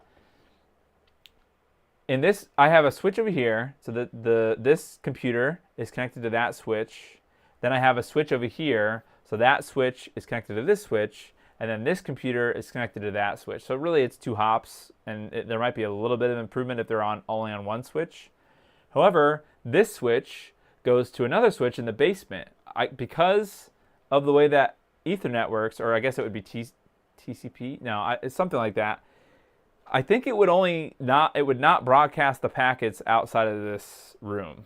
I don't think they would even go downstairs if NDI is consuming the broadcast from that. But maybe I'm wrong. I don't know. So like the congestion is only so much, right? It would only be in that limited area. And you could do all sorts of weird things like VLANs. Like you could have a VLAN just for your NDI equipment if you wanted to. 240p 420 master race. The absolute worst quality. That's funny. So yeah, it's interesting. Just all sorts of networking stuff. I mean, if you're not a networking student or like a PhD or something, it's kind of, some of that stuff is sort of useless. Bottleneck will be the cable. Goes to another switch. If you add another switch to that switch, 1 gig will be divided. Depends on the traffic. Yeah, that depends, because it's also bidirectional. Also, because usually switches are duplex, full duplex, which is like they can go gigabit in both directions at the same time. So just because you have 500 megabits going one direction doesn't mean you can't have a gigabit going the other. But yeah, right. But if you have two, so let's say you had a Plex server or something, and you have two computers on your network trying to access movies on your Plex server, that subtracts from the Plex server, right? Because the Plex server can't give you more than, it can only go one direction. It adds both of those together. So you're right. Yeah. Best way to get better speed, use a single switch. Yeah, it's probably marginal though. At least in this case, yeah, it's probably, your gains are probably, you'd have to really look for. But like I said, that's what I wanted to find out. Are there limitations? Are there quality limitations if I put the RetroTink 4K and the Morph and two webcams on the same link at the same time? That's what I want to find out. Because if it's fine, then hey, that's nice, and then I'll would only have to worry about getting a second kind of computer over there that can have all that capture gear. So interesting. All right, I've talked a lot. Hopefully you found this interesting. I don't really know if this is going to solve my dropout issues until I actually try to stream something. So I think Sunday this week I'll be back to hopefully finish the PS2 Slim Retro Gem. I kind of did some of it off stream. I did check with a multimeter. I had some bridging, but then I kind of fixed it. So I did a little bit of work off camera on the Retro Gem. Not a ton, but enough where I'd have to catch you guys up next time. I'm not happy with the quality of my soldering. However, I think it's a problem. I think there is some issues, I guess, with the flex cable. And I guess I'll talk about it then. I did actually order new flex cables also, so don't blame me. I've been already through about 3 of those PS2 Slim flex cables. So thanks, Belmont. Single switch. Yeah, so like I said, it's possible to have, maybe I'll upgrade to 2.5 gig, and maybe you could probably even do like a bridge, right? Like you were saying or somebody was saying with a cross through cable. So like that computer would only be connected to this computer, and then this computer would be connected to the rest of the network. So maybe I'd have to get a 2-NIC, 2.5 gig NIC for this with 2 ports, so that I could have 2.5 gig. Because I do have it only has 2 10 gig ports. So I do have a fancy managed switch in my basement. So my router connects to this. I only have gigabit. I have gigabit fiber, so it's not multi-gig internet, but that goes into, there's like 10 gig ports on that router, but it has 2 10 gig ports. And right now the only thing that I have that's more than 1 gig is my my Unraid server that has. Did the monitor shut off? The Unraid server has a 2.5 gig NIC now. I think the computer went to sleep. So that's cool how the computer can go to sleep even, and the streams still work. Right, because they're not frozen yet. That's kind of neat. I like that. Hopefully that's how it works. Best way to prevent any issue, try to lower the temp, making sure it's not hot while soldering the flex cable. Yeah, the thing is, I've heard that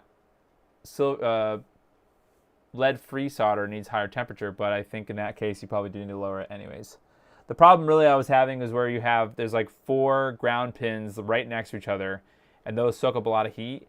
And the problem is those flex cables have pins on both sides, and the ground pins they kind of go through a ground plane on the flex cable on the bottom. So they're still connected on the bottom. So like they're connected on both sides. When you solder it correctly, you solder to both the underside of the flex cable, there's pins, and on the top of it. But the problem is on the top, there's kind of no connect little fingers just for better grabbability or something, better hold on the thing. But those little fingers that are the ground, they just fell off. So I don't know. So on Sunday we'll check it out, and hopefully this stuff will be stable for that stream, because that'll make me happy if I can get this all working and I don't have to worry about stuff freezing and yeah. So all right, thanks everybody. Thanks for Retro Gen Part 3. Thanks for sticking with me. I know this was kind of a weird stream. Hopefully you enjoyed learning about NDI. I think it's really cool. I don't think there's that much loss. I do 4K 60 classic game playthroughs all the time from real consoles, some reference recording. Yeah, it's cool. Nice. Confident things will get better. Honestly, Belmont, I think I'll probably rage quit. If I can't do it this time, then I'm just going to stick it in a box and call it a night. I've even considered I don't know. No, I'm not going there. I've got other stuff to spend my money on. I can't keep spending money on this just to be defeated every time. So lots of projects and stuff. Lots of stuff we can do this year. But some of it requires money, and I need to save it.